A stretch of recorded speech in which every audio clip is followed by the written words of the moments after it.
Warning. Copyright disclaimer under Section 107 of the Copyright Act 1976, allowance is made for fair use, for purposes such as criticism, comment, news reporting, teaching, scholarship, and research. Fair use is a use permitted by copyright statute that might otherwise be infringing. Nonprofit, educational, or personal use tips the balance in favor of fair use. But the axe forgets, the tree remembers. You can't have a short memory and be black. You open yourself up for attack. You got to have a long memory because you're singing a long song. Y'all feel me? Mm-hmm. Yeah, you do.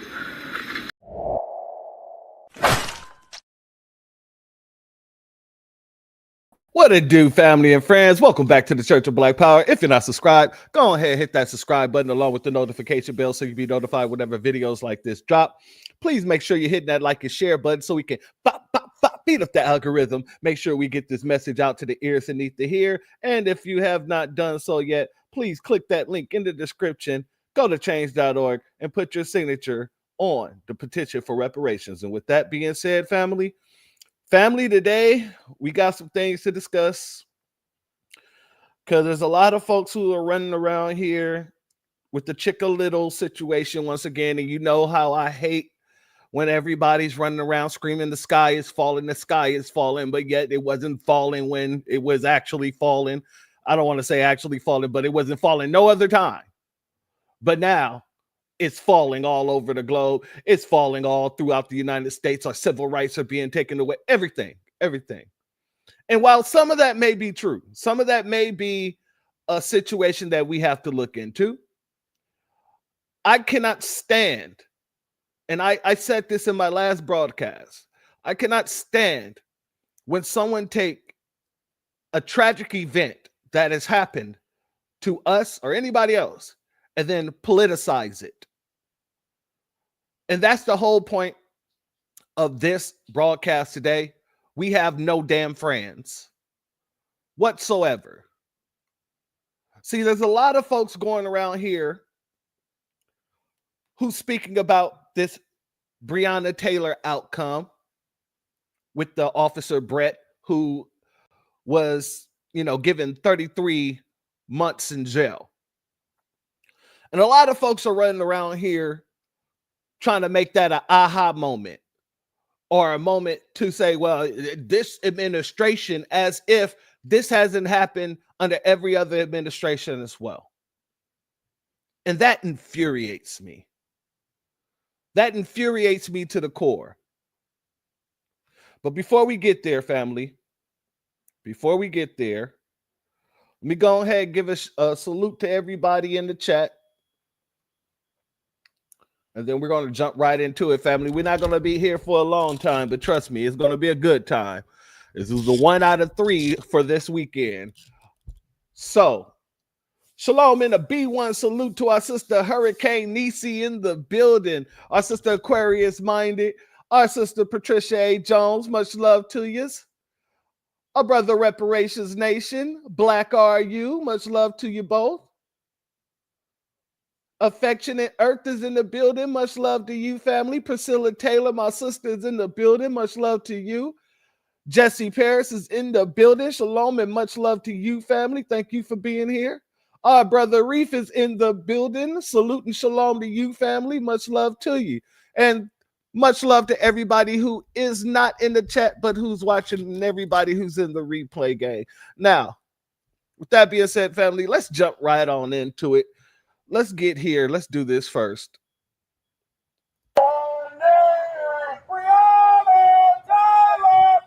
Breonna Taylor's family and lawyers welcome the sentence 5 years after she was gunned down by police during a botched raid. I'm grateful for the judge for giving some time because we could have walked away with nothing according to what they recommended.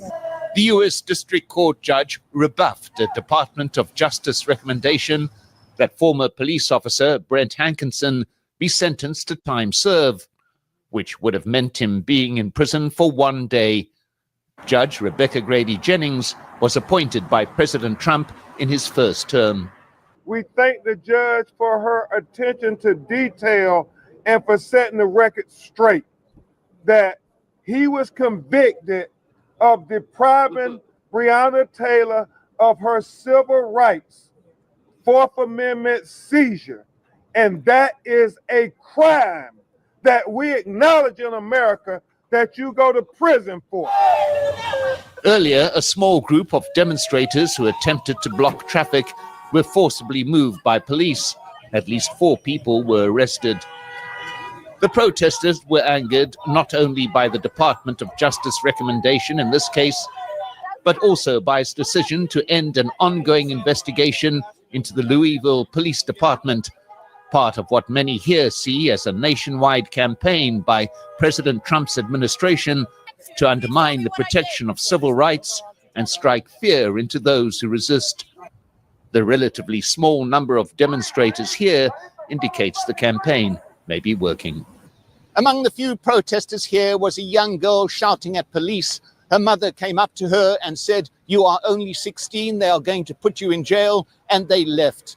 This highlights the impact of the massive crackdown on civil rights protections by this administration, and the massive protests that one saw in the wake of the killings of Breonna Taylor and others are now just a distant memory. Mike Hanna, Al Jazeera, Louisville, Kentucky. Now, family, I know you feel the way I feel. 33 months. That's a bunch of malarkey.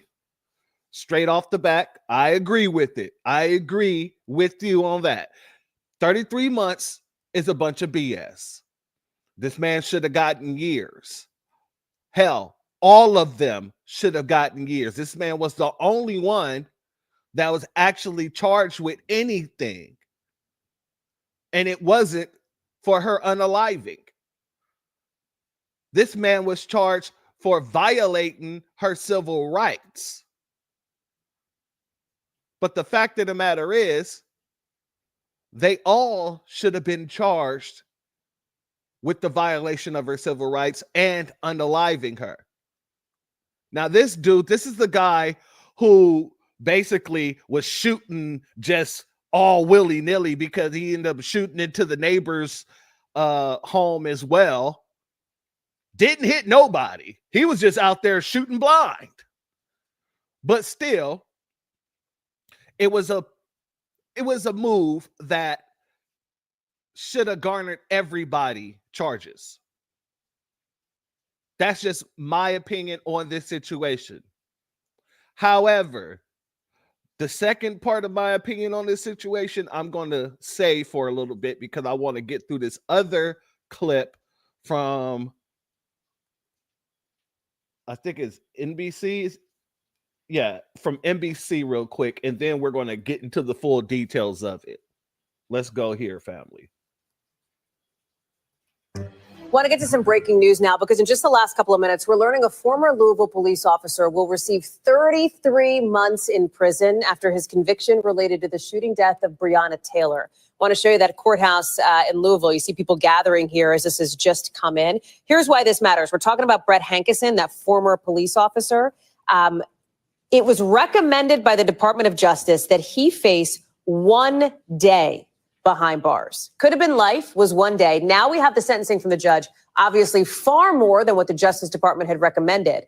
Let me bring in Shaquille Brewster, who's joining us now. And just to give the backstory here on this, remember, he was found guilty last year of violating Breonna Taylor's civil rights during that 2020 raid on a no-knock warrant that is now illegal in her home state here. He didn't fire the shot that killed Taylor, but did shoot his gun into the wall, into her home, etc.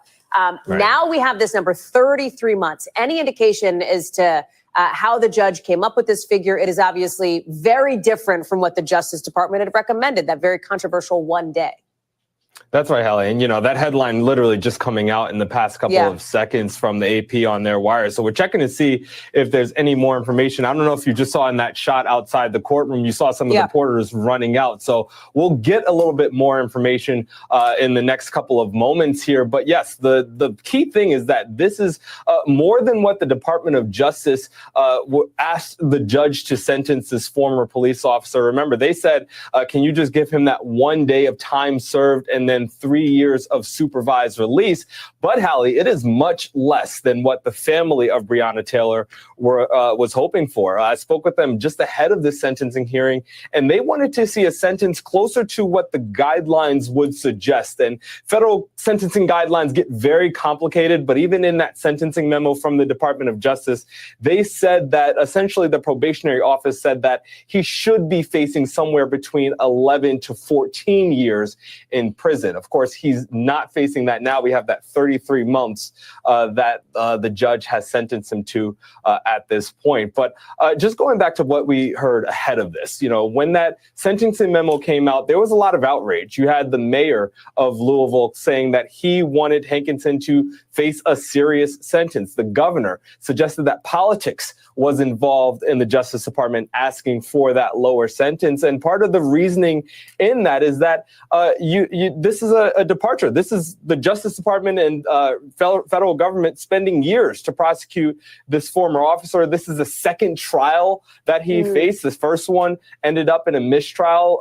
This one ultimately, he was convicted on one of the 2 counts that he was facing. And many people noting that the prosecution team, when they filed this memo suggesting that lower sentence, the team that prosecuted him in this case, they did not sign this memo. Instead, it was political leadership that ultimately signed this memo. So a lot more to figure out, I really am curious to know how much of that conversation, how much of that 4.5 hours or so of the sentencing hearing was about the judge asking them about this decision. But ultimately, she coming down and sentencing Hankinson to the 33 months in prison, Hallie. Let me pull back up that live shot too. And I know it's just the door at this moment, but at one point earlier in the day, we had seen, I believe it was Breonna Taylor's aunt be arrested, according to a citation that our local station shared with us there. Do we know what that was about? Why that was? I just think it's notable given just the context wise, how much of a nerve Breonna Taylor's death struck across the country, right? At the height of the Black Lives Matter movement. And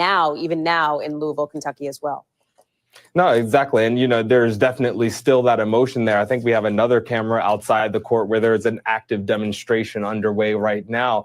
In terms of Breonna Taylor's aunt, who apparently was arrested earlier in the day, you saw a handful of demonstrators try to take to the street and they were blocking traffic. There was another woman who was in front of a vehicle hitting it and kicking it. Police quickly showed up less than 15 minutes after that happened and put anyone who was in the street in custody. It seems as if Breonna Taylor's aunt was charged with disorderly conduct and obstructing a highway. There was a mugshot that ultimately was released. We did actually hear from the Louisville Police Department commenting on what you're looking at right now. And they say, we understand this case caused pain and damaged trust between our department and the community. However, what we saw today in front of the courthouse in the street was not safe, acceptable, or legal, Hallie. Shaq, before I let you go here, this is not the end of it though, right? Because there's yet another sentencing, I believe, that's coming up down the road. Yeah, that's right. And this goes to, when you look at this case, there's the actual shooting of Breonna Taylor. There's this one that Hankinson was charged with for firing through that closed sliding glass door. But there are about 3 other officers who have been charged with. One of them actually pled guilty to charges involving the warrant that led officers to Breonna Taylor's apartment. Essentially, they're accused of falsifying the affidavit that then created that warrant, so to speak, and then tried to cover that up in the aftermath. One of the sentencings will be taking place, or is scheduled to take place, next year. 2 other officers, former officers, I should say, have not, they've just been charged. They have not faced trial just yet, Hallie. So there's much more to go in this case.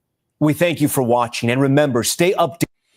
All right, family, I'll let that play all the way through without interruption so that we get the full scope of what they were saying. Before I throw my commentary in there, let me give a B1 salute to our family. Opal Ivy in the building. Much love to you, my sister, as well as our sister Texan Tees with Tony is in the building. Much love to you, my sister, as well as Foundational Black American. Much love to you for being here, family, as well as our sister Cooking with Miss D. Much love to you, family, and thank you for being here. Now, family, a lot of the backlash that I've been hearing has been about the DOJ Oh, AO, salute to you, my family. DSA 1 is in the building as well. Much love to you. But a lot of the backlash has been about people going after the DOJ due to them wanting Brett to get a day in jail. They wanted him to have 1 day in prison and get released, and said it was because this has been going on for so long. Excuse me. This has been going on for so long, and he really didn't fire the shot that unalived Breonna, so we should let him out. Salute to LaShawn Kent. Thank you for being here, family. I'm going to be honest with you. If you're going after the DOJ,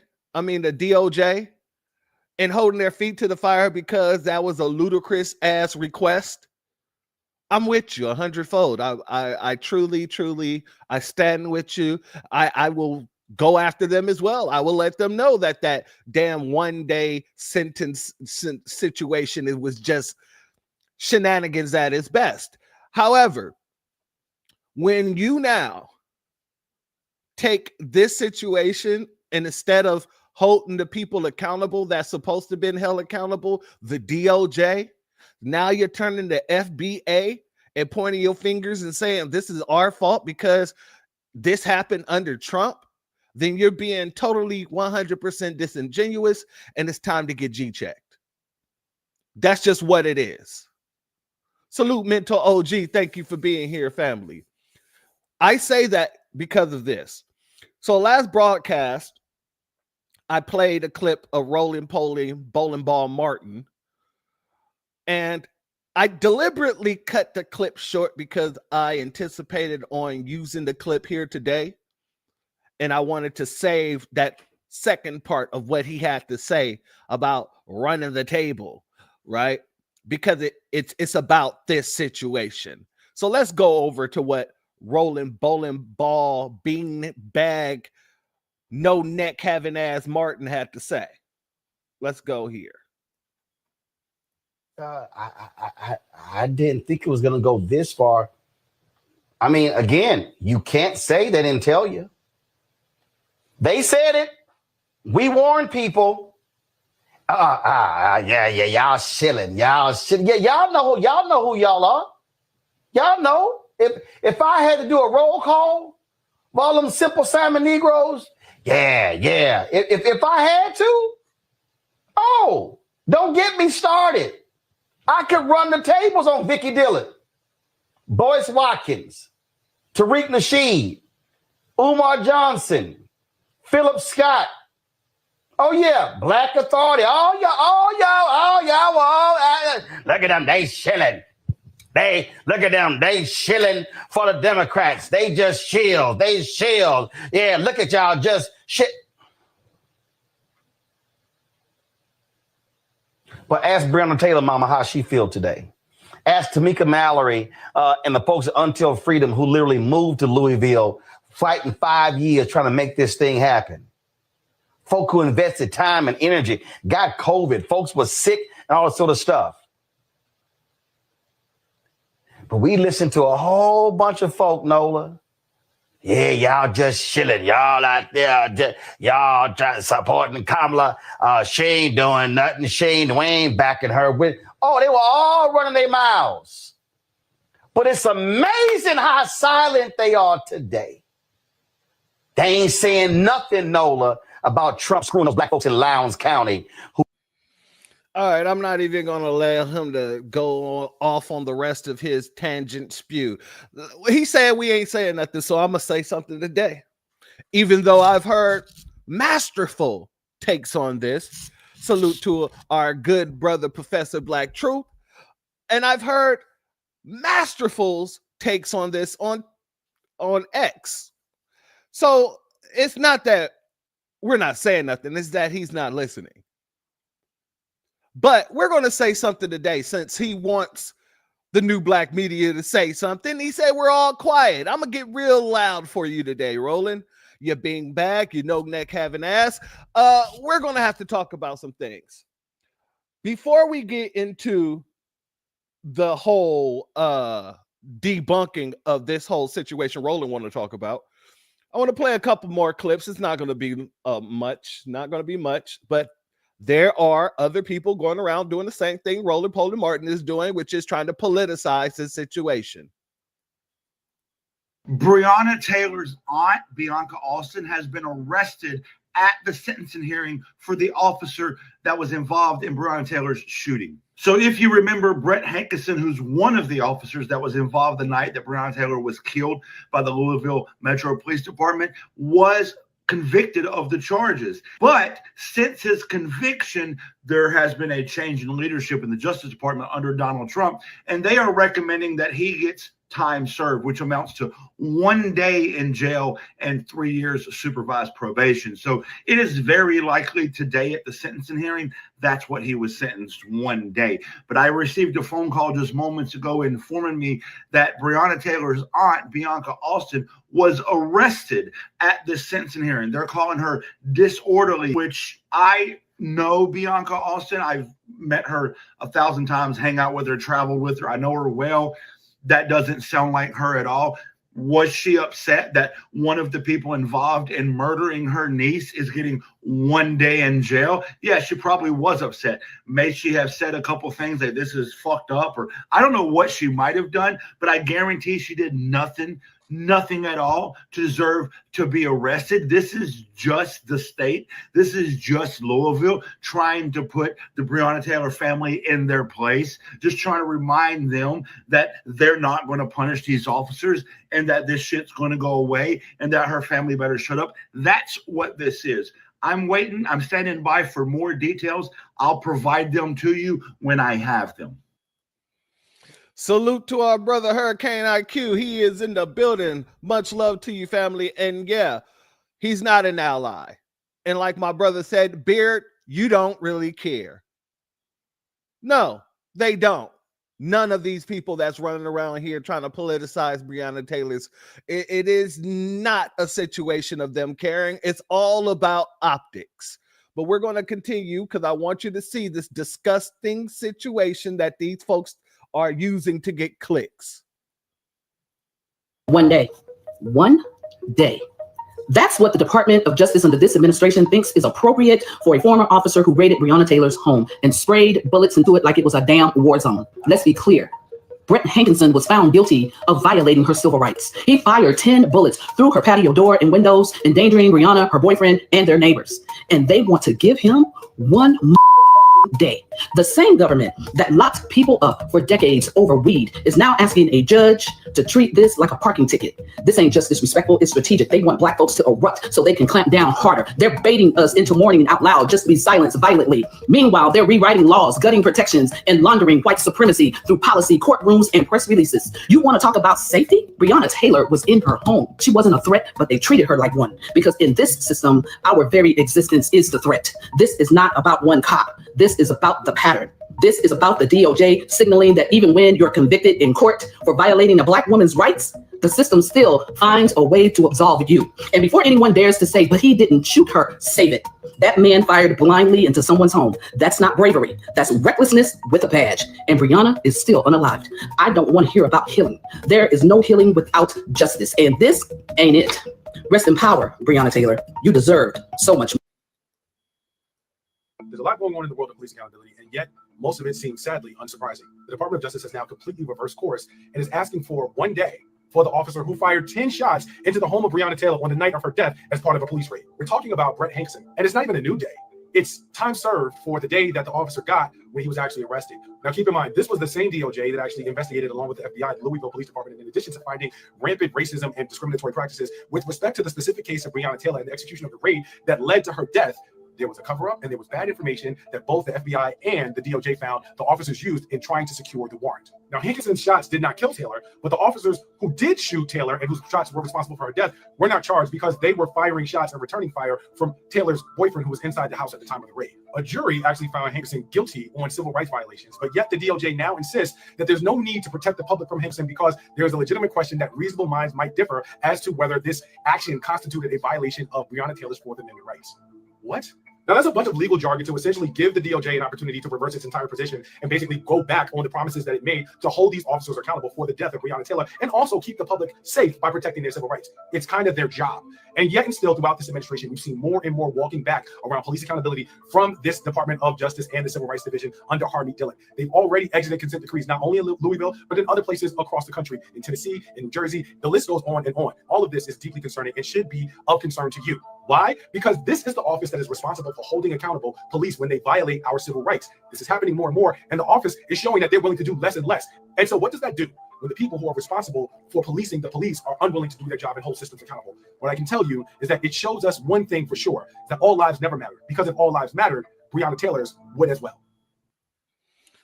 Salute to our sister Cooking with Miss D. This happens under both administrations. Republicans and Democrats are two peas in the pod, and I agree with you 100-fold. And that's something we're going to talk about here today. Very much so. See, great minds think alike. The black grassroots, we're very intelligent people. So you're not going to sit here and politicize something such as this and think that we're not going to come out and actually call it out. But let's play this last clip before we get to the call out. Go here. Breaking news. We have a sentence. And now we know what the sentence is for violating the civil rights of a dead black woman.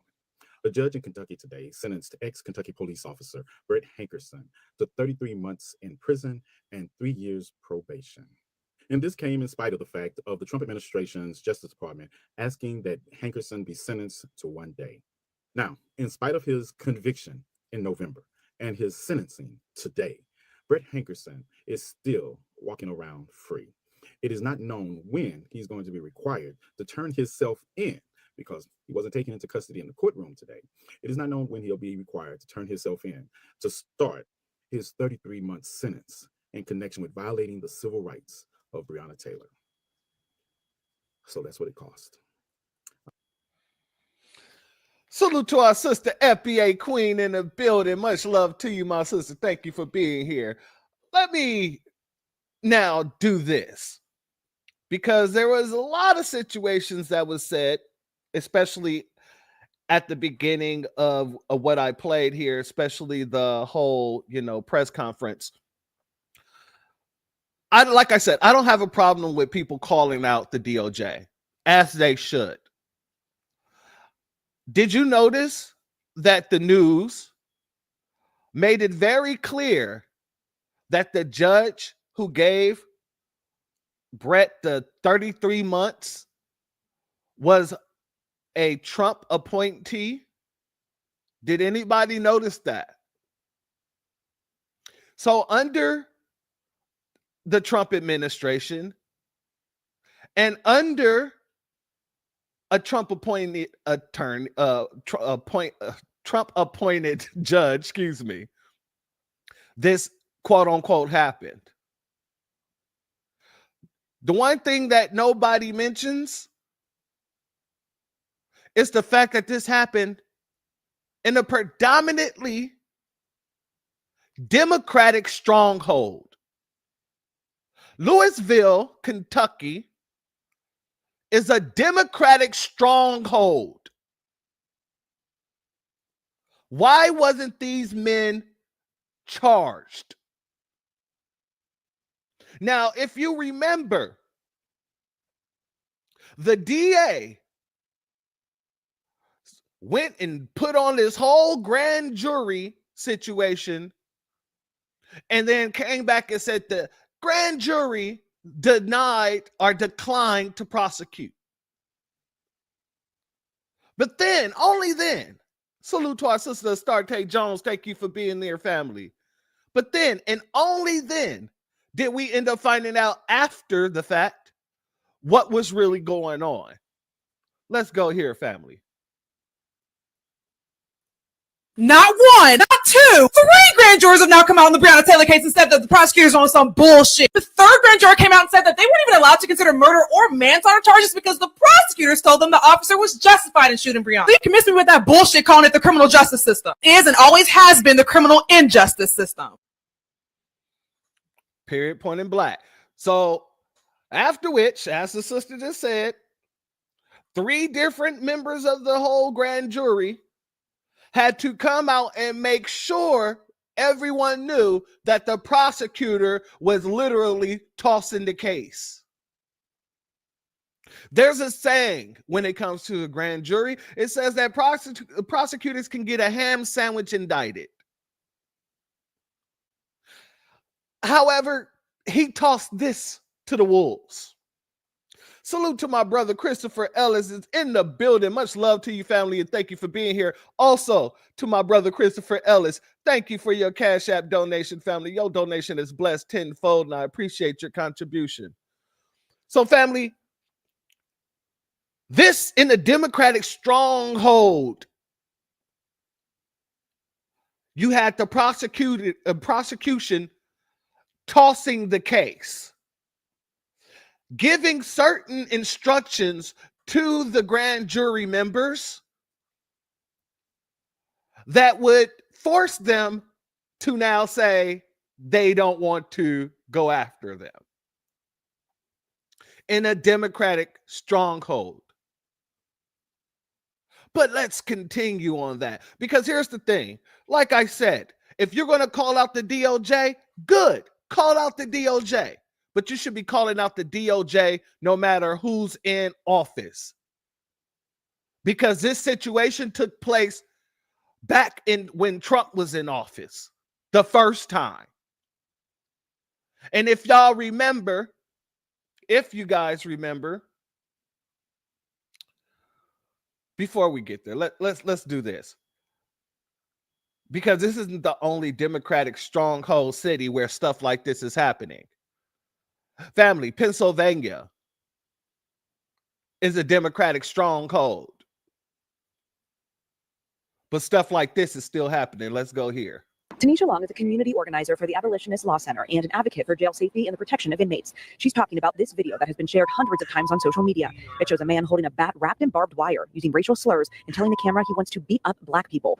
Channel 11 has confirmed the man is a corrections officer at the Allegheny County Jail. That jail is 65% Black. It's 65% Black, and you have a corrections officer proudly waving around a bat with barbed wire that says N-word beater on it.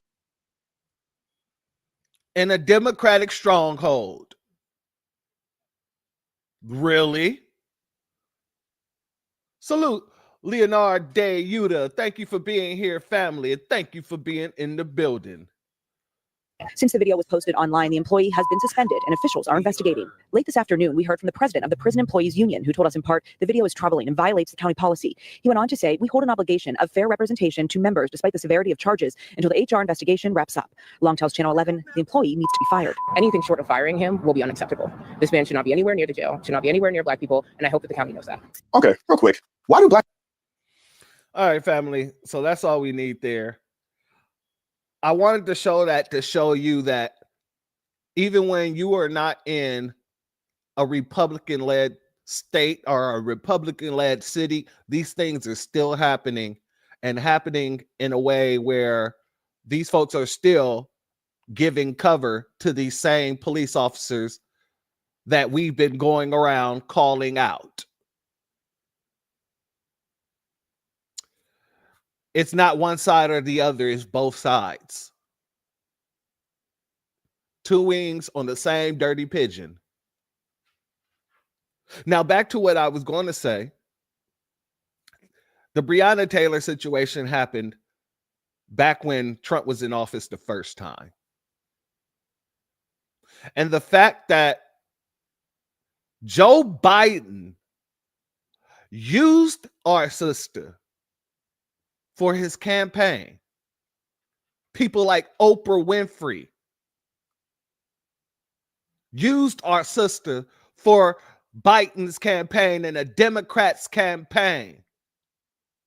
The same way, in the very same way that they use George Floyd. In the very same way. But did nothing about it when he got into office. Let's go here, family.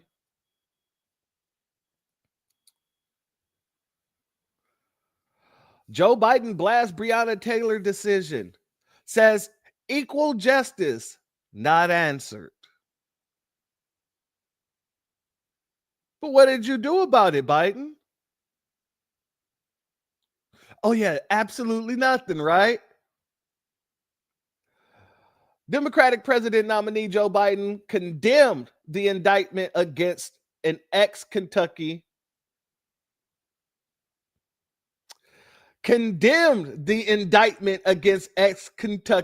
cop for shooting into an apartment next to Breonna Taylor's, saying the call for equal justice was not answered. The former vice president said Taylor, who was killed in a botched police drug raid in March, was shot in her own home by police. In the wake of her tragic death, we mourn with her mother, family, and community, and ask ourselves whether justice could be equally applied in America, Biden said in a statement. I know for so many people, today's decision does not answer that call. Biden's statement issued late Wednesday was in response to the grand jury decision not to indict for murder the Louisville officer involved in Taylor's shooting. I don't need to continue, family, because we already know what happened after that. Salute to our family. AB, thank you for being here, family. We already know what happened after that. Hold on.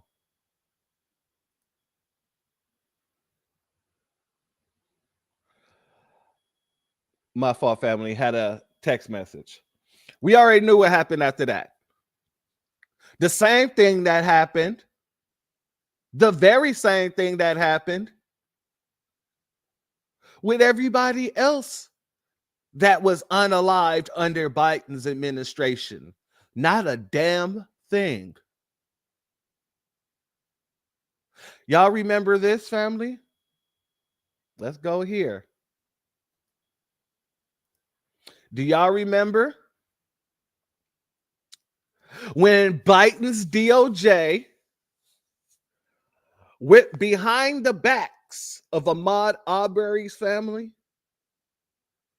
to try to give them some sort of plea deal, and then tried to lie and said the family was on board? If the family didn't come out, it started making a lot of noise,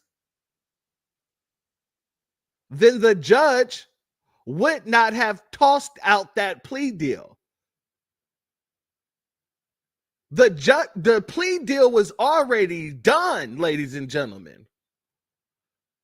It took literally the Arbery family to call out the fact that they did not agree with the plea deal whatsoever in order for the judge to toss out that dang case. That plea deal. Salute to Drew Laston. Thank you for your Cash App donation, family. Your donation is blessed tenfold, and I appreciate your contribution. Let's go here, family. For joining us. We are following several big stories on this Friday night, and we want to begin with the sentencing of 3 men convicted in the murder of the Ahmad Arbery case. It garnered national attention after video surfaced of the men chasing and shooting the 25-year-old black man in a Georgia residential neighborhood nearly 2 years ago. The father and son, Greg and Travis McMichael, were sentenced to life without the possibility of parole. Their neighbor, William Bryan, who filmed the pursuit, received life with the possibility of parole. Bryan will first have to serve at least 30 years in prison before he's eligible. Well, during the sentencing hearing, Arbery's sister recalled her brother's humor, describing him as a positive thinker with a big personality. CBS's Mark Strassman is outside the courthouse in Brunswick, Georgia for us. Good evening, Mark. Good evening, Nora. Outside this courthouse, several dozen people listening by speaker cheered when the judge announced the sentence. Nearly 2 years after Ahmad Arbery was killed, his family sees justice in a case that almost never came to trial. We are all accountable for our own actions. Accountability in America's latest moment of racial reckoning. 3 life sentences, 2 without chance of parole. In a relieved Georgia community, Ahmad Arbery's family still churns. When I close my eyes, I see his execution in my mind over and over. I'll see that for the rest of my life. The 25-year-old Arbery went jogging and ended up running for his life. For 5 minutes in February 2020, 3 white Georgia men in pickup trucks pursued a black man on foot they suspected was a burglar, trapping him like a rat, in the words of defendant Gregory McMichael. 2 12-gauge shotgun blasts tore point blank into Arbery, even though gunman Travis McMichael later testified Arbery never threatened him. Didn't pull out any guns. No, ma'am. Didn't pull out any knife. No, ma'am. Their jury, 11 of them white, also watched this video, recorded minutes before the shooting. It shows Arbery walking inside a home under construction, doing nothing wrong. Raising you was the honor of my life, and I'm very proud of you. Wanda Cooper Jones urged maximum sentences for killing the son born on Mother's Day, 1994. They were fully committed. I did not know that, family. Me and this man was born on the exact same day. That is crazy, man. First and foremost, before I let this finish, I got to applaud the mother. Much love to her.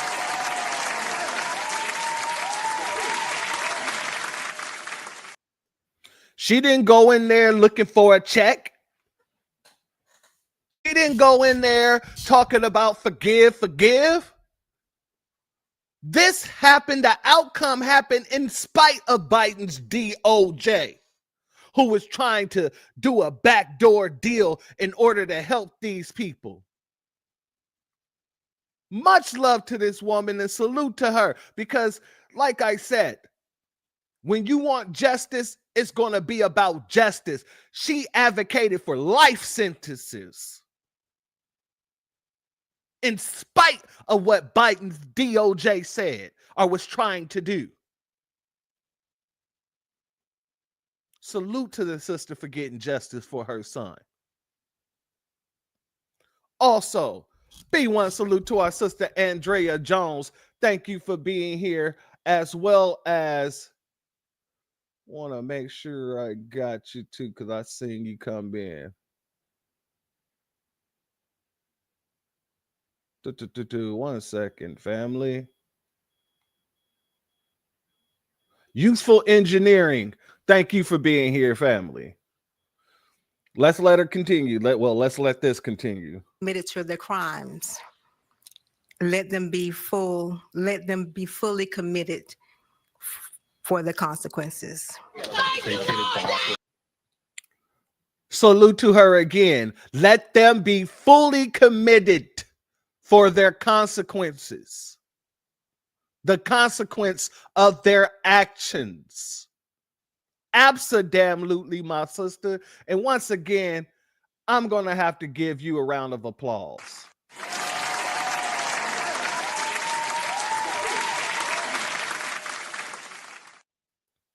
That's how every damn parent should be whenever a situation like this takes place. Salute to our brother Wild Williams, who is in the building. Much love to you, family. Shalom to you. Relief outside the courthouse for several dozen supporters of the Arbery family. I knew that we would come out with a victory. Yes, I never doubted it. Defense lawyers argued that life without parole was unjust and planned to appeal. These same 3 defendants have more legal worries next month. Their federal trial begins on hate crime charges. Nora? Mark Strassman, thank you very much. Meanwhile, Florida Governor Ron DeSantis. All right, family. In that situation there, like I said, that situation was pushed forward in spite of Biden's DOJ. In spite. But let's talk about something else that Biden's DOJ was doing. Because I got to hammer this home. To all these people running around talking about this administration, it's every damn administration. Until we have an anti-black hate crime bill on the books, it's every damn administration. So we're going to hammer this home. Do you guys remember when our young brother Tamir Rice was unalived? And then that was also in Trump's first presidential run. And yes, they declined to prosecute. Absolutely. Trump's DOJ declined to prosecute. But you remember who also declined to prosecute? Biden's DOJ also declined to prosecute the officers who unalived our young brother Tamir Rice. Tamir Rice's family asked Justice Department to reopen case into police killing.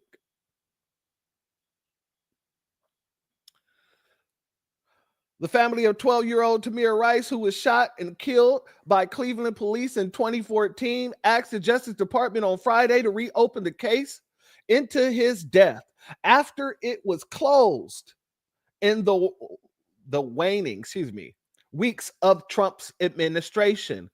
In late 2020, federal prosecutors said they would not bring charges against the two police officers involved, saying the video of the shooting was too poor of quality for them to conclusively establish what had happened. Family,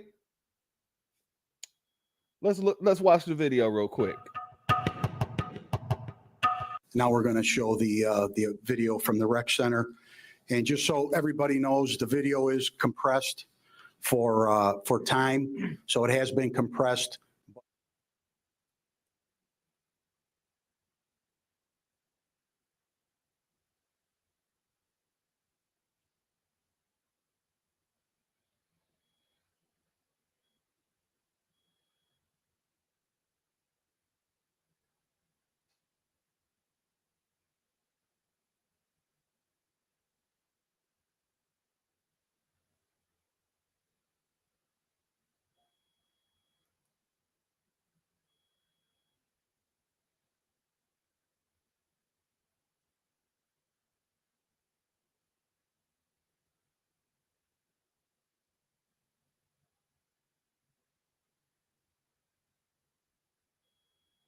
Hold up, come on. We want to see the pull up.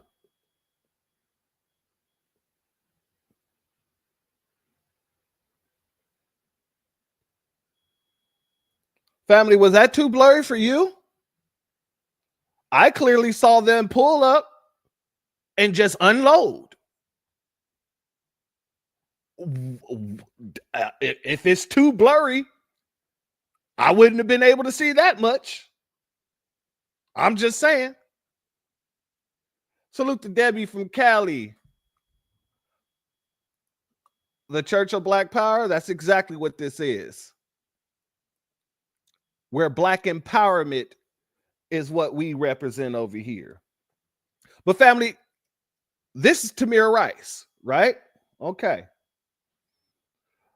But it was too blurry.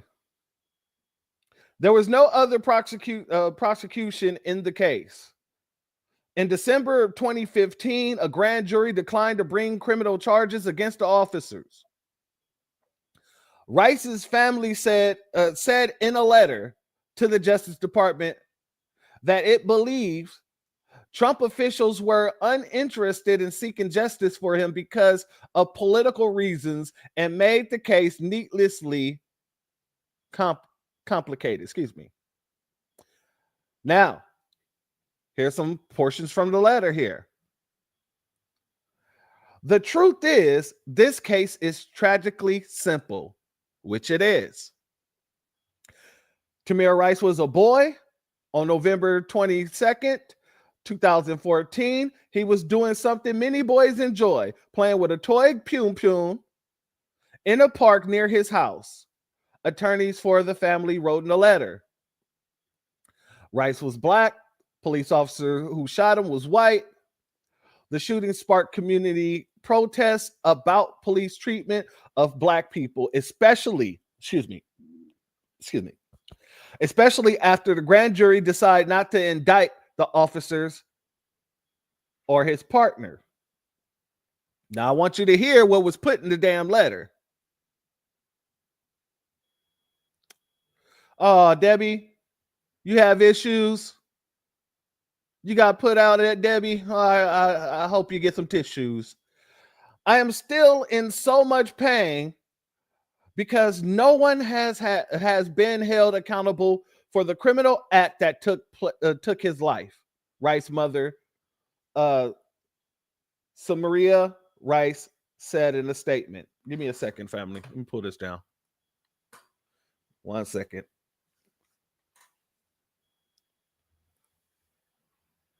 All right, there we go. Said in the statement, I am asking DOJ to reopen the investigation into my son's case. We need an indictment and conviction for Tamir's death. And you know what ended up happening?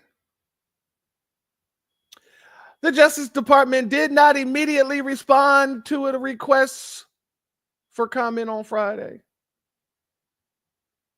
Oh, excuse me. I didn't skip a whole lot of stuff. The family's request put pressure on Attorney General Merrick Garland and the Biden administration to begin publicly delivering on a commitment to combat racial discrimination in policing. Garland has said America doesn't yet have equal justice, but yet you did nothing to help equal justice move forward, did you? No, you didn't. Salute to our sister Mia Kim, who is in the building. Much love to you, sister. But reopening the case could be complicated. The election of President Biden, your appointment, and your commitment to the rule of law, racial justice, and police reform give Tamir's family hope that the chance for accountability is not lost forever. The family said in the letter. And family, I understand what they were doing here. I do. You know, saying pleasantries so that they might feel obligated to do something. But I'm going to be honest with you.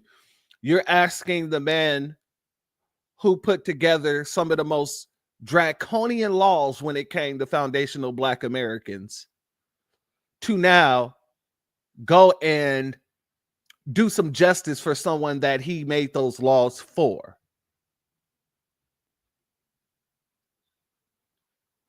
I didn't think that that was a good strategy, and it turned out it wasn't, because they declined once again. Let's get to the part here. I want to get to the part where it speaks about the declining.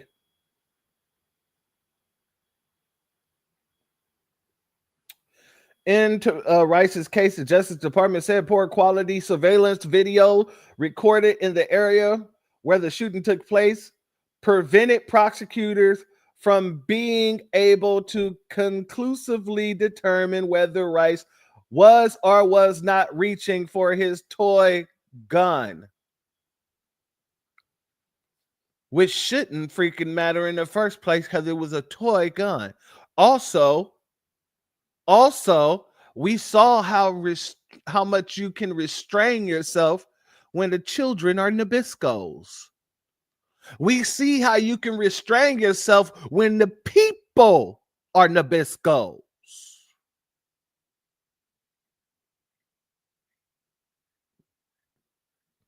The two officers who were investigated told authorities soon after the shooting that Rice was reaching for the gun prior to being shot and was given multiple commands to show his hands.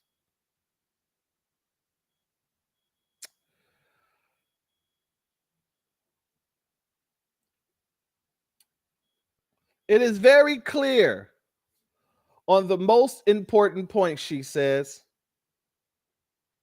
The timing, for one, it shows that Lohman, we're going to go with Lohman. Lohman was primed to shoot within 1 or 2 seconds after encountering Rice, and he didn't pause to investigate. She said the officers claimed they gave Rice commands were proven untrue, and prosecutors included them as facts. Another Democratic city. Go figure. Salute to the big black God. Thank you for your Cashapp donation, family. Your donation is blessed tenfold, and I appreciate your contribution. And you say, keep your foot on their necks. Good business. I appreciate you, family. That we will. Keep our foots on their necks. But the letter from the Rice family's attorney said the Justice Department explanation was designed to make the case seem as complicated as possible in an effort to run out the clock on certain federal charges, which they do a lot, which is the reason why it took so long for them to what? Come with the sentencing for Brett in this Breonna Taylor case, right? Because they could have been sentenced him.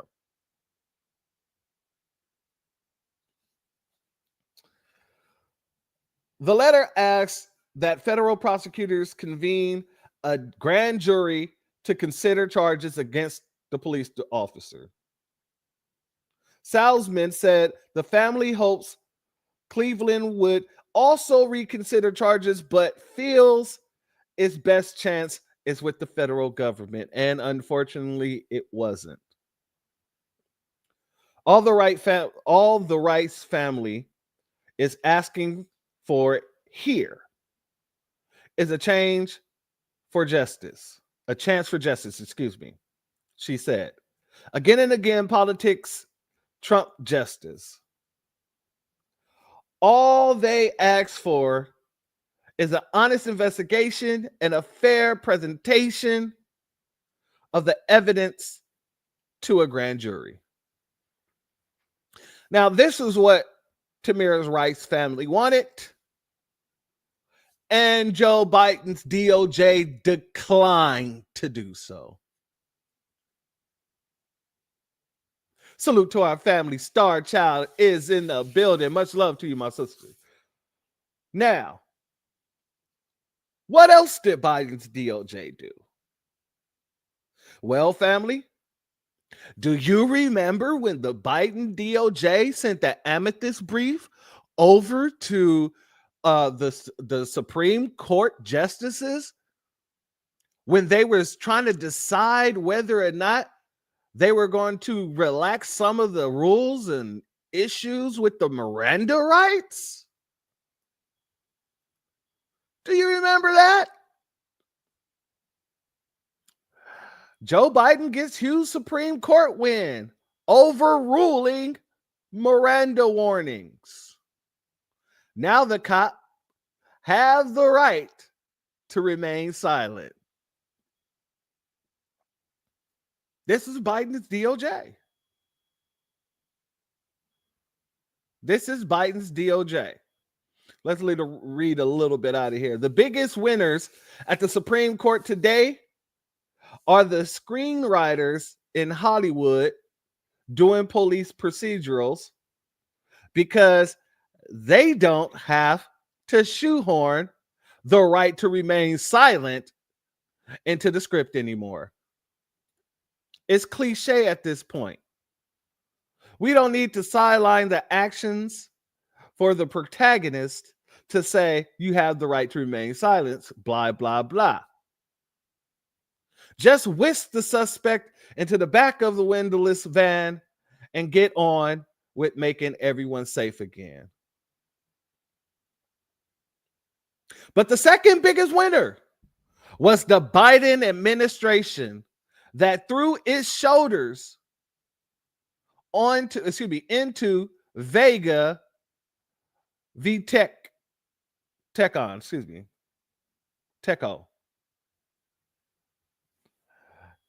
And it paid off big time.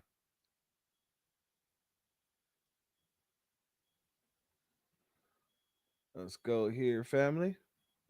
Much like a defendant with rights, the Biden administration could have remained silent. But that's not what they did. Instead, Merrick Garland and the Department of Justice rolled into the case to side with the sheriff who secured a confession based on threats and intimidation while refusing to let the defendant talk to a lawyer.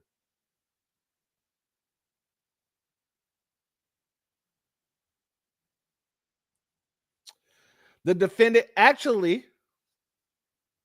beat the rap despite the court's confusion and sought to hold law enforcement accountable for trampling the Constitution. That's where the DOJ comes in. Salute to our sister I Am Kiera, who is in the building. Thank you for being here. And Croix West, I hope I said your name right. Much love to you. Thank you for being here, family. If I didn't, charge it to my head and not my heart. Because the DOJ wasn't satisfied with the possibility that this could be a narrowly tailored opinion, it wanted Miranda functionality stricken from the constitutional record. This is Biden's DOJ, ladies and gentlemen. So they asked the court to limit Miranda to a rule of evidence that can never be redeemed outside of excluding a specific piece of evidence at trial. Excuse me. This is your Biden DOJ. Salute the Russian bots revenge. Much love to you, family. Thank you for being here. This is Biden's DOJ. The court complied, declaring that when the Miranda court said these warnings were required by the Fifth Amendment, they really meant that the warnings were some suggestions for how cops may avoid violating the Fifth Amendment. Oh, so they told you I'm white and I say so. I'm Nabisco and I say so.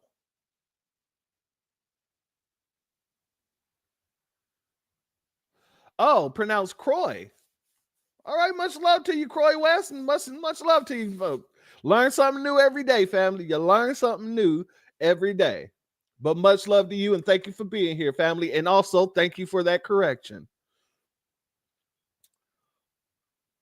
Let's see. And the Fifth Amendment can only violate or be violated if all the unconstitutional stuff ends up at trial. So, they're no longer violating your constitutional rights by not giving you the Miranda before you say anything. They're no longer violating your constitutional rights when you ask for a lawyer and they refuse to get you one and continue to question you and continue to bully, harass you, and then get a nothing burger confession out of it. It no longer applies there. Which begs the question, why have warnings at all? If the only constitutional requirement is don't use illegal stuff at trial, then there's nothing actually accomplished by telling the suspect. The government can just follow the rules themselves. Bringing us to Justice Kagan's dissent, where she lays out that there might actually be some stuff suggesting that the warning were the constitutional rules themselves. That the warning was the constitutional rules themselves. Salute to our sister Mia Kim. Thank you for your Cash App donation, family. Your donation is blessed tenfold, and I appreciate your contribution. Begin with whether Miranda is secured by the Constitution. We know that it is. Because the court's decision in Dickerson says so. Dickerson's tell us again and again that Miranda is a constitutional rule. 530 U.S. at 444. It is a constitutional decision that sets forth concrete constitutional guidelines. ID at 432. Oh, 432 hurts, huh? 435. Quoting Miranda 384 U.S. at 442. Miranda is constitutionally based, or again, it has a constitutional basis. 530 U.S. at 439. In 444. It is of constitutional origins.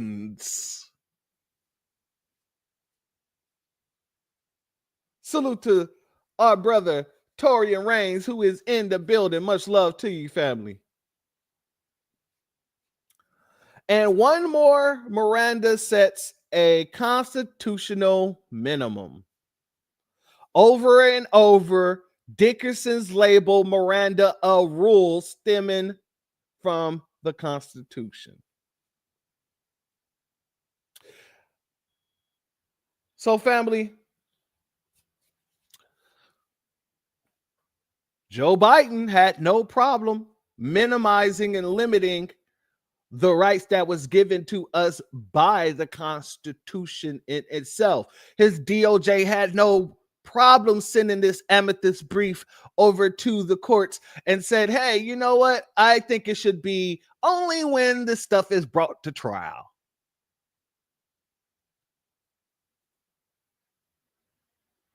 But we're just hyper asphyxiated off of just this Justice Department. And I said this before and I'm going to say it again. If you're going to talk about what the Justice Department is doing and hold their feet to the fire, I'm with that 100%. But if you're sitting here now trying to make it about the left or the right, I'm going to be on your ass. Pause. Because this isn't just a situation of administrations. This is a situation that has been happening for decades, and it has not been addressed. And while we're sitting here talking about anti-hate crime bills for situations such as this, you have people like Roland Martin running around here lying, talking about we already got hate crime bills,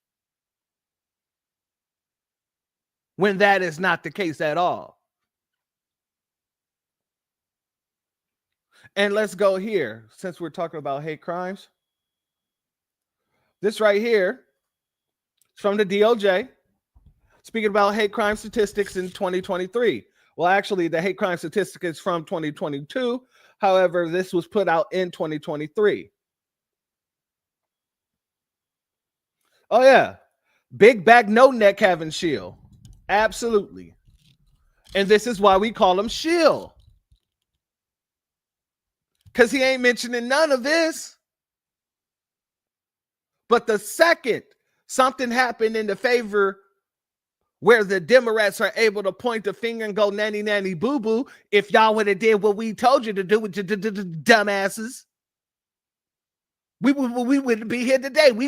You wouldn't be saying, oh, we've gone too far. I didn't know that this was going to happen.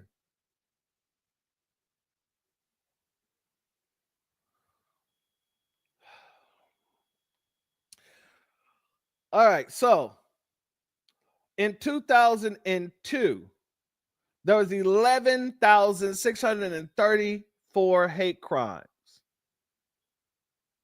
In 2023, that number increased, and this is under Biden and his DOJ. That number increased by 228 people, or 228 hate crime situations.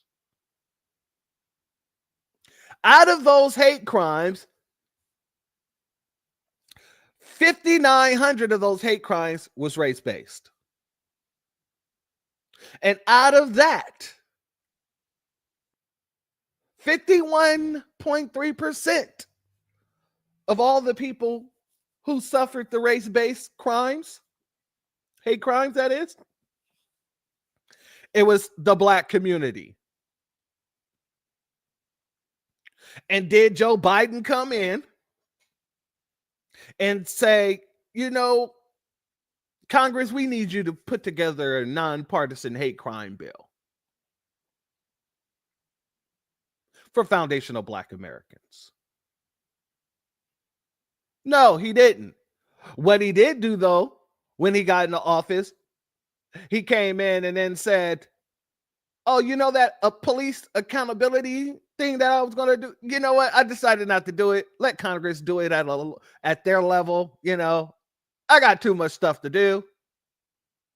I got too much stuff to get through as the newly sitting president. So just let Congress take care of it. Just let Congress take. I'm just going to put that to the side. Salute to Jacob Jones. Thank you for your Cash App donation, family. Your donation is blessed tenfold, and I appreciate your contribution. That's what Biden did do, but he didn't have anything to say about an actual anti-Black hate crime bill for foundational Black Americans. And the one that he did sign into office, the nonsensical bill that was just for the feds, it doesn't even touch us. That Emmett Till bill, it doesn't even affect local law enforcement. It doesn't affect state level law enforcement. It just affects federal law enforcement. And how many people in our community deal with the feds on a regular basis? Now, they might be watching us, but we don't interact with the feds on a day-to-day basis every single day of our lives. That's the local level. That's the state level. So, you know, with Biden, it just didn't make sense to me, because right after, he came out and actually signed a hate crime bill, nonpartisan. Both sides of Congress, both houses of Congress agreed, got them passed through.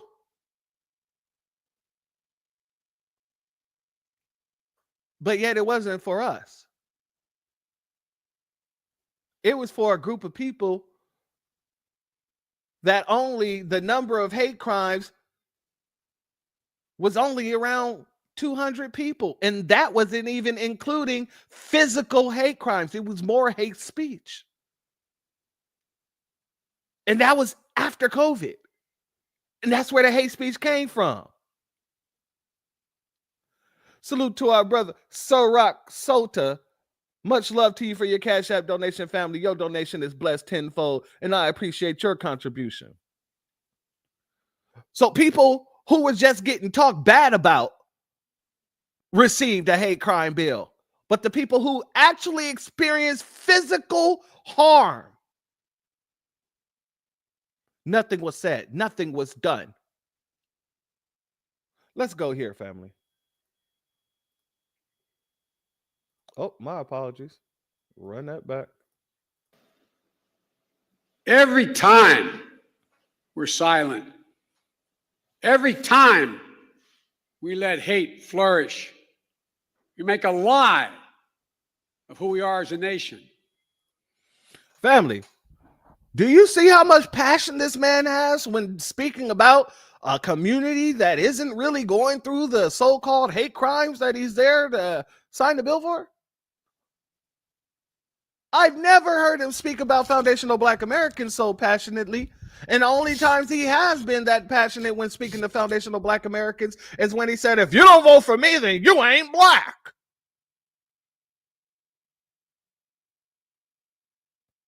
That's what I remember, the passionate.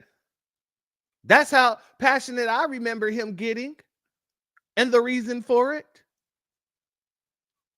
Oh yeah, there was another reason why he got so passionate when speaking to us. When he said, you guys are going to have to learn to start working with Hispanics that make up a larger number than you.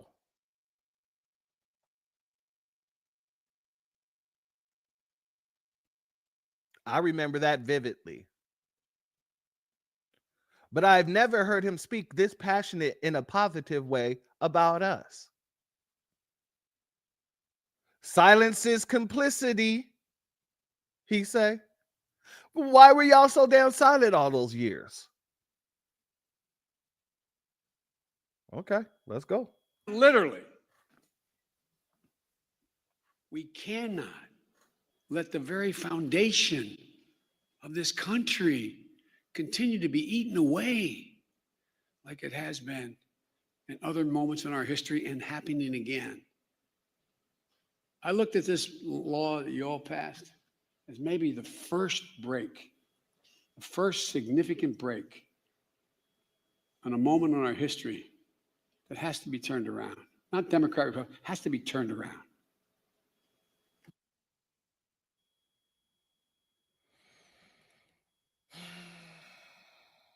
Nigga, please.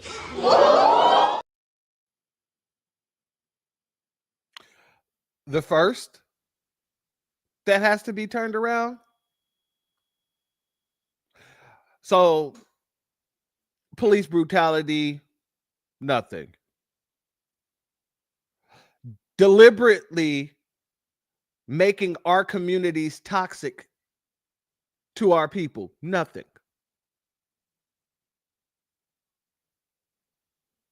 This is the first. Police over policing, nothing. Mass incarceration, nothing. Gerrymandering, nothing. Nothing. Nothing at all. Gentrification, nothing.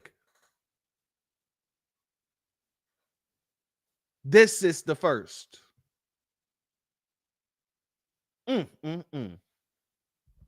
Salute to our family, Quasi Black Star, as well as you. Thank you both for being here, family. Much love to you. No, we're going to get back. Around. Hold it has up. to be turned around. not Democrat, has to be turned as maybe the first break, the first significant break on a moment in our history that has to be turned around. Not Democrat, has to be turned around. As a consequence, we should do what is required by the obligations of this democracy, by our faith in God and our faith in each other, to do justice, to love mercy, to walk humbly, and as fellow human beings and fellow Americans, remember, we're unique in all of history as a nation. This is the United States of America, for God's sake.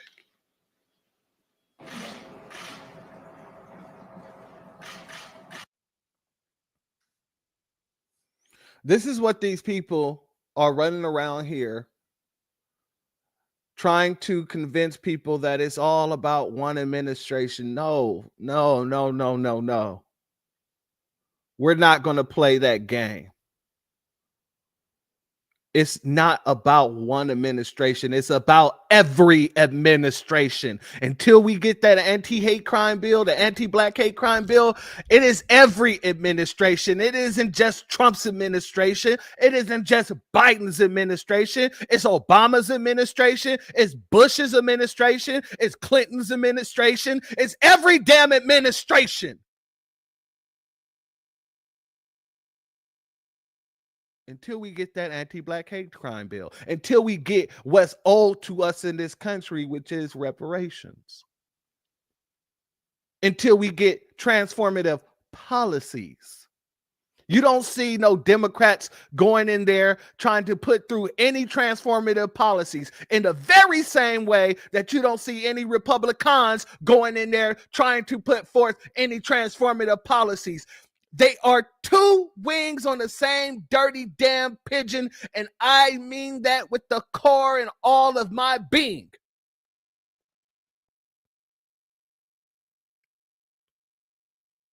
So to all these people like Roly-Poly Martin, no neck having ass, and all the people on TikTok and all the people on X who are running around here trying to wag their fingers at foundational Black Americans because we didn't go vote for the same damn people that did all of this in the 4 years that we was watching. I say to you, go straight to hell. Do not pass go. Do not collect $200. Go straight to hell. Breonna Taylor's family deserves better. Tamir Rice's family deserved better. And I'm not even going through all of the different people I could go through.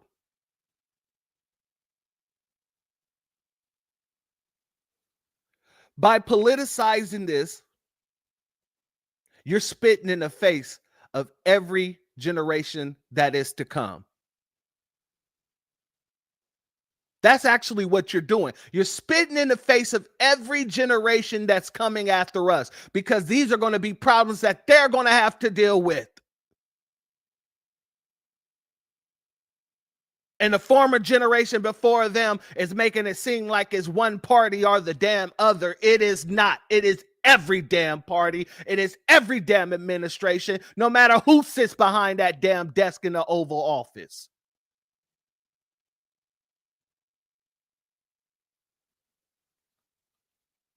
And family, let me be clear about this too, before we get up out of here.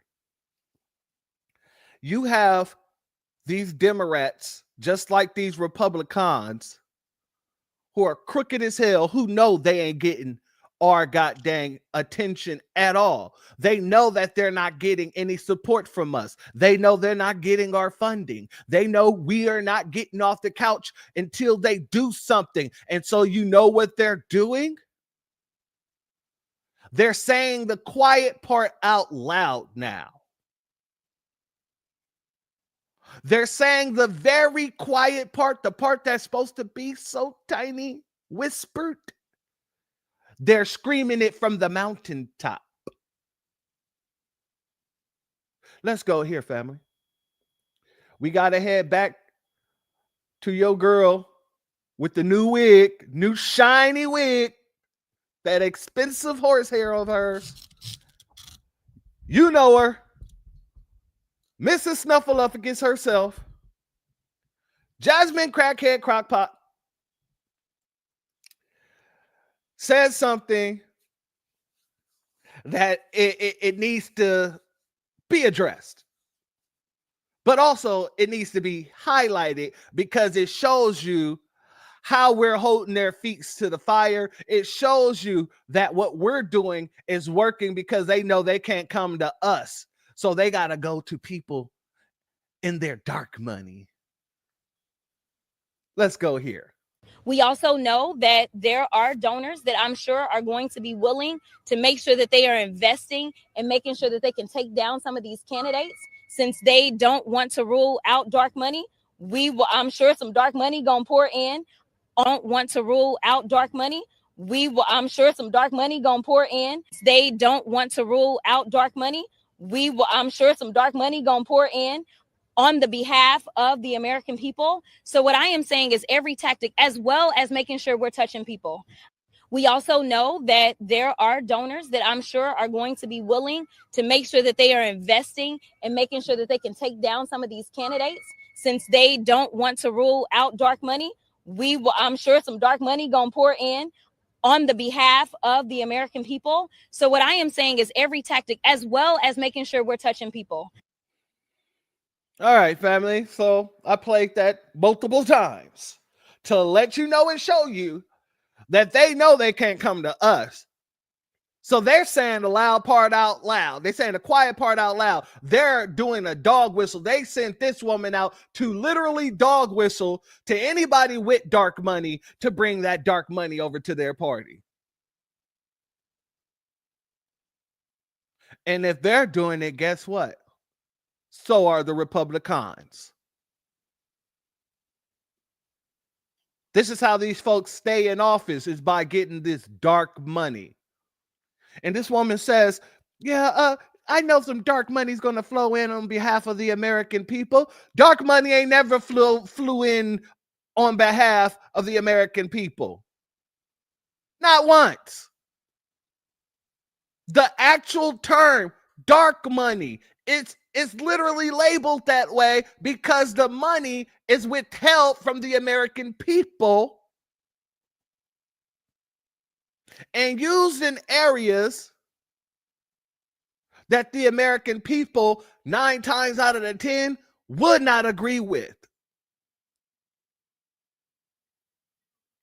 And another word for dark money is private interest firms. Another word for dark money is investment partners. So you see why nothing has changed, no matter who sits in that Oval Office. When it's the Democrats, you got the Republicans swinging their fist in the air. And when it's the Republicans, you got the Democrats waving their fist in the air, acting as if they're saying something that's valid, but you're both maintaining the same damn system. Salute to John's son. Thank you for being here, family. Neither party is trying to dismantle this system of white supremacy. Both of you are maintaining this system, and both of you are still targeting us while doing it. Whether in a Republican state or a Democrat state, whether in a Republican city or a Democrat city, whether in just policy, presence, anything, name it. Both parties target us. And now we can throw in the third party as well, the Green Party, who targets us without saying they're targeting us. These two have gotten so comfortable targeting us they're saying the loud part. They're saying the quiet part, out loud again. But we also have the Green Party who's doing the exact same thing. None of these parties benefit us. None of these people benefit us. And that's why I named this We Have No Damn Friends, because people tend to have a real short memory. That was the reason why I played the drop that I played when the broadcast started. Matter of fact, I'm going to play it one more again. But the axe forgets, the tree remembers. You can't have a short memory and be black. You open yourself up for attack. You got to have a long memory because you're singing a long song. Y'all feel me? Mm-hmm. Yeah, you do.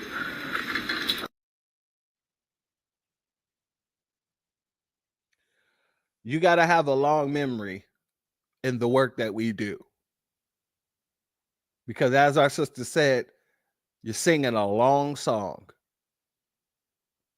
And they anticipate you having a short memory. They anticipate being able to emotionally control you to make you feel one way or feel another. I've said it several times before, and an emotional mind is a very easily manipulated one. And that's exactly what they're doing. They're trying to make sure you're so emotional about the outcome of the Breonna Taylor situation that you're not intelligent enough to break down everything we broke down here today. You're not going to have a long enough memory to call out all the stuff that was happening, even with Democrats in office, even in Democratic cities, even with Democratic DAs. They want you to be slow. But foundational Black Americans, we're some of the fastest people to get things done. My origin story is very simple and very plain.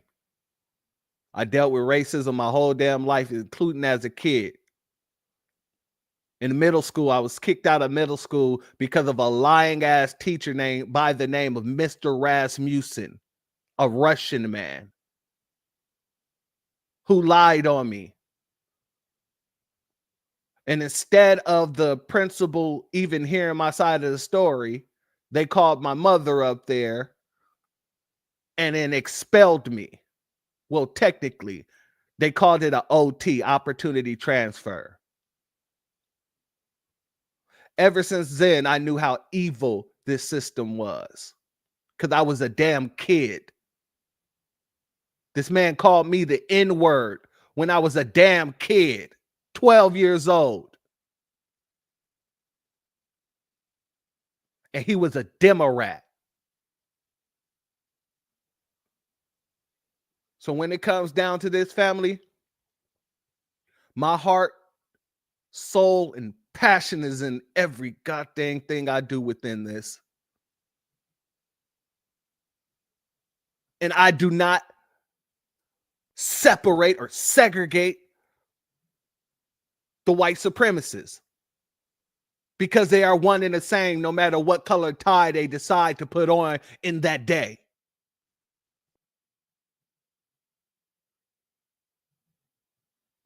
I don't care what you wake up and choose to be in that day, because what you are throughout your life is an anti-Black white supremacist. And if anybody that's in this space is trying to make it about one side or the other, they're not really for you. They're not really for us. And they're really not for the children. I'll be damned if I can help it if a Nabisco call any child the N-word and get that child kicked out because they stood up for himself.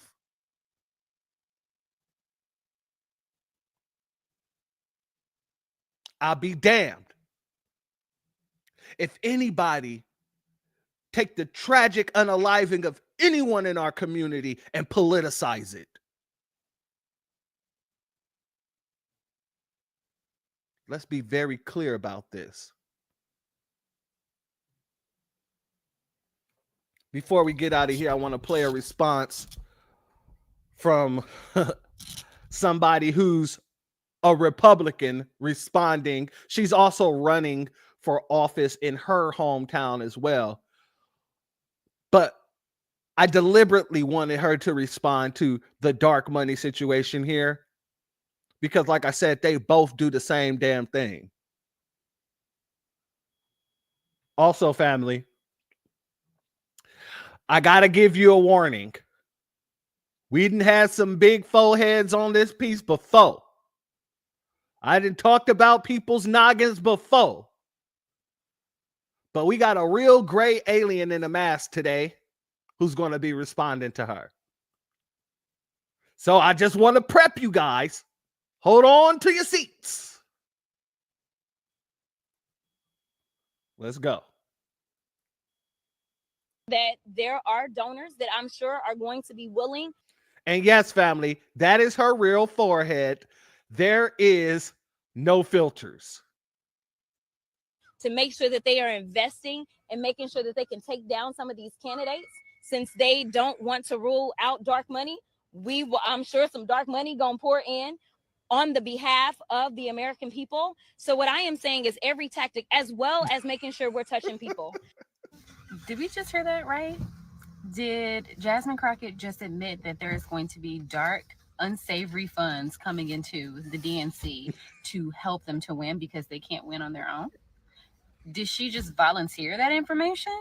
I think that the Democrats are literally coming undone because the things that they've been saying, like the woman in New York who said that she could use some extra people in her borough, or she admitted that she can use some extra people in her in the area that votes for her, and then for her to admit that there's going to be some dark money coming into the Democratic Party on behalf of the American people. That's not an okay thing to say. It's not okay to say that dark, unsavory funding sources are going to materialize in order to get you in your seat or to keep you in your seat. That is why politicians like Jonathan Jackson can literally do nothing, next to nothing, and then feel confident that he will still get to be the congressman of Illinois Congressional District 1. Him and Jasmine Crockett, AOC, all these people need to be gone. Maxine Waters should have been fired. Hold on. Salute to Christopher Ellis. I see what you did there. But they are admitting that there is funding that is doing the work of keeping them in their seats, even when the people don't want them there. Yeah, family. That's true. That is a truth. However, you don't call that out on your side of the party either.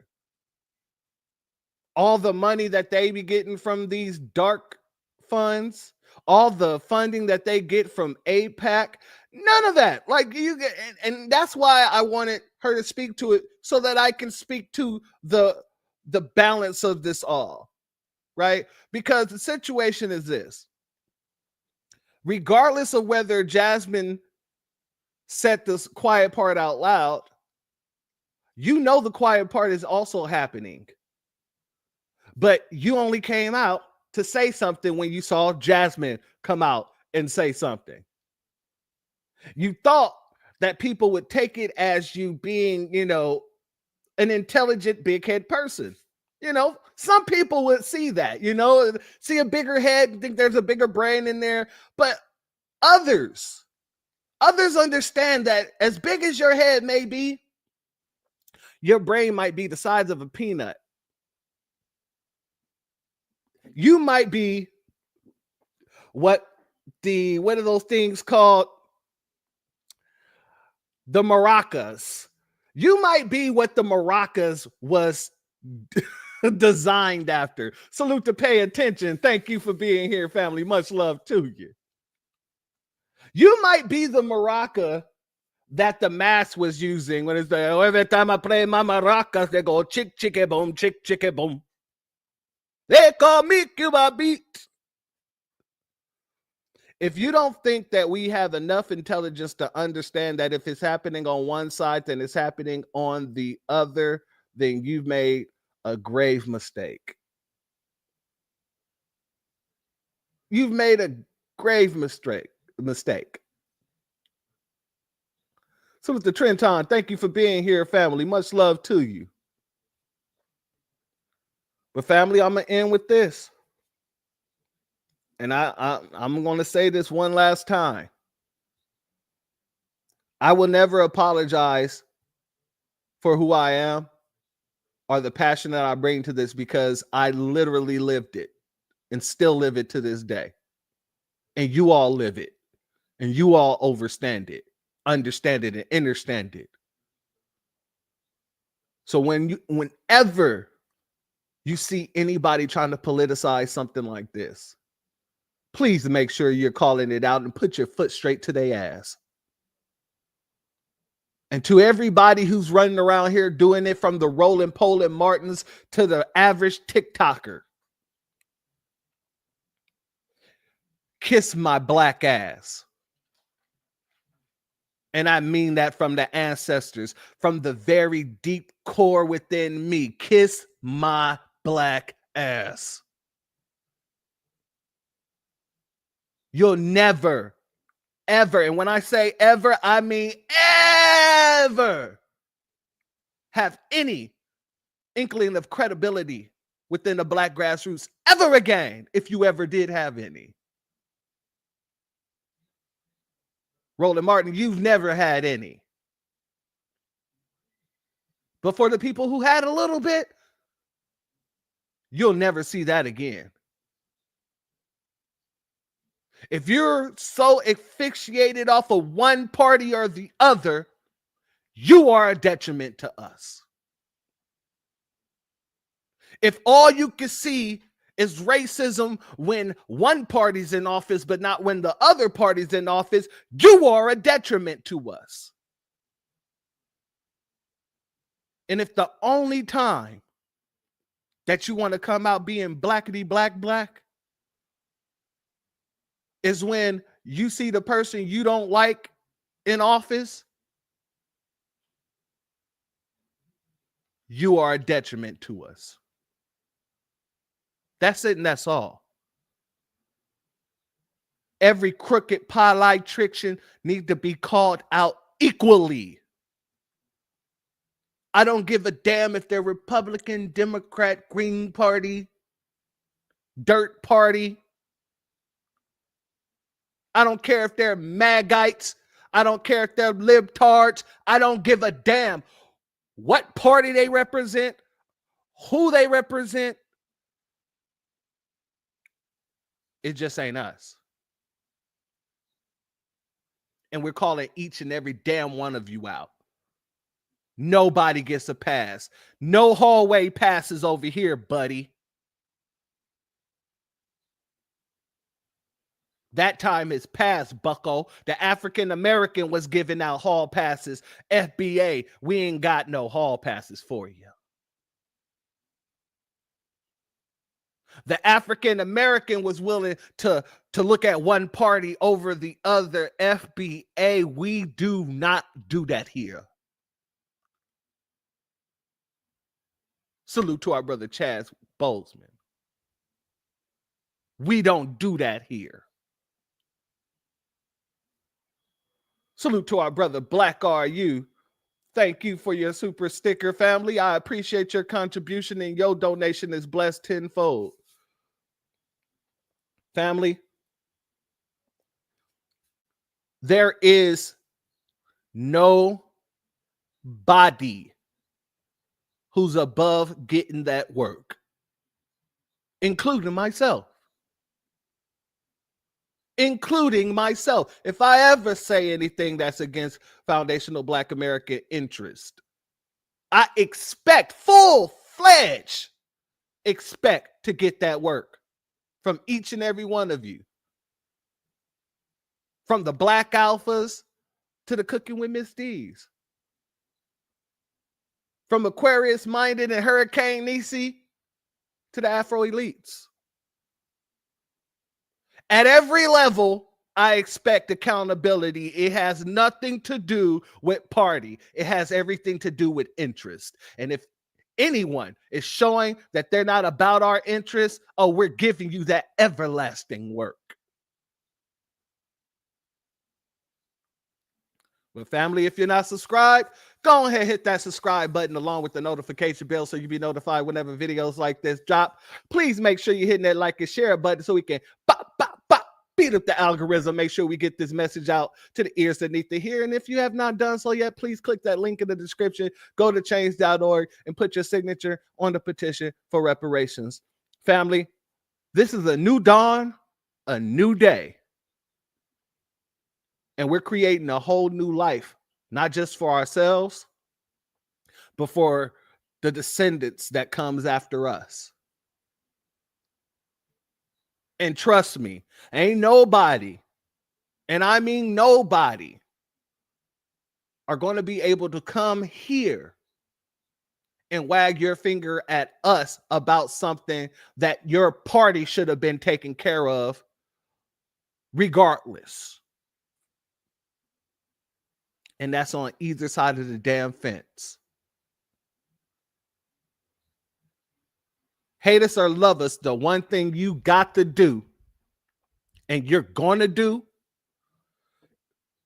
you're going to respect it. Because you damn sure can't check it. Salute to our brother Christopher Ellis with the buzzer beater cash, super chat. Much love to you, family. Thank you for your contribution again, and your contribution is also once again blessed tenfold. It's funny how liberals and right wingers got me caught up time wasting circular conversations. Exactly, it's the circle jerk. Everybody in the circle jerking each other off. This isn't what we about. This isn't what we about whatsoever. I'm not going to sit here and concentrate on one damn group when you guys as a whole are able to eliminate all of the issues that foundational Black Americans go through here in this country. Because y'all do it for everybody else. Y'all able to do nonpartisan bills for everybody else.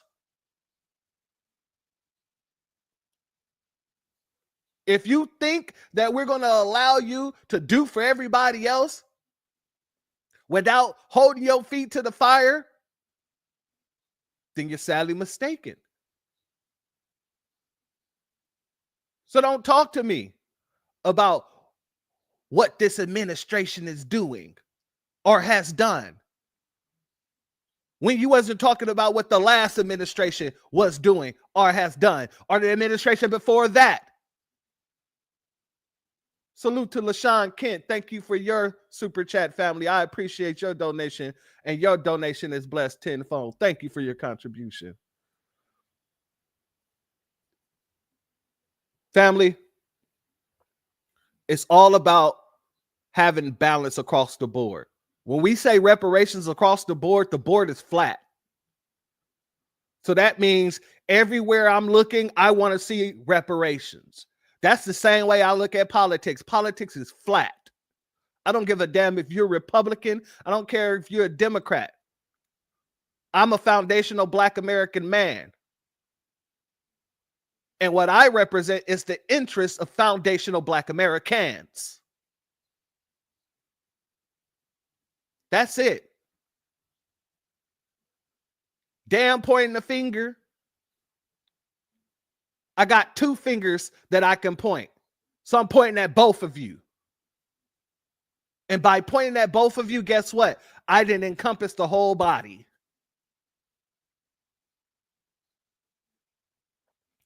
But like I said, family, this wasn't a long one, but it was a good one.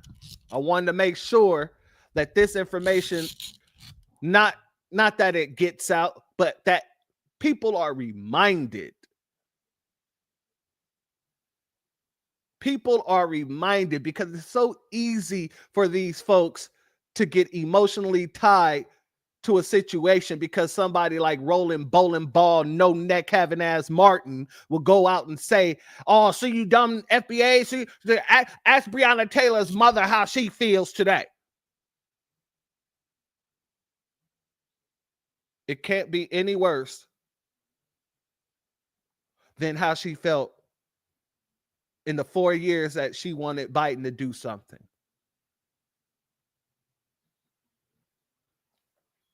Salute to Miss Nisi. Both middle fingers, church. Both middle fingers. Exactly. But much love to everybody who's here. Thank you to everybody in the chat. Thank you to everybody who's not in the chat. Thank you to everybody who came and went and everybody who's donated. Thank you to all my members. Thank you to all my mods. I appreciate each and every one of you. Each and every one of you. Salute Orion King. Yeah, I can see you in the chat, family. I just saw you. Salute to you and thank you for being here, family. How long have you been here? Did I miss you for a while or something? Either way, much love to you and thank you for being here, family. We definitely can see your chat. Much love to you. Well, family, it's up to us. The weight of making sure these idiots don't push this narrative any further is on us. But I have no problem with that because, you know, I got a bunch of steel-toe boots. I can switch them out and put foot to ass every time every time it's required. Family, I want to make sure I want to wish you guys a beautiful rest of your day. And I hope that it gets greater and greater. I don't really have to hope. I know the Most High got each and every one of you, and every second is better than the last and is a blessing. So much love to each and every one of you, family. And with that being said, the doors of the church are now closed. Peace. My grandfather built this country, man. He fought wars for it. And most places he went wouldn't let him sit down and get a cup of coffee. I can't even catch a cab in New York. You know, it doesn't matter how many degrees I get. All you people see is color. Your grandfather was an immigrant. You're American. My grandfather was born here, Duke. And you people still look at me as just another nigga. I know that the government, whatever can't stand us black people, he's doing everything in the world to make black man be extinct. But I'm going to tell you one thing, us black people going to survive. So fuck everybody. I'm out.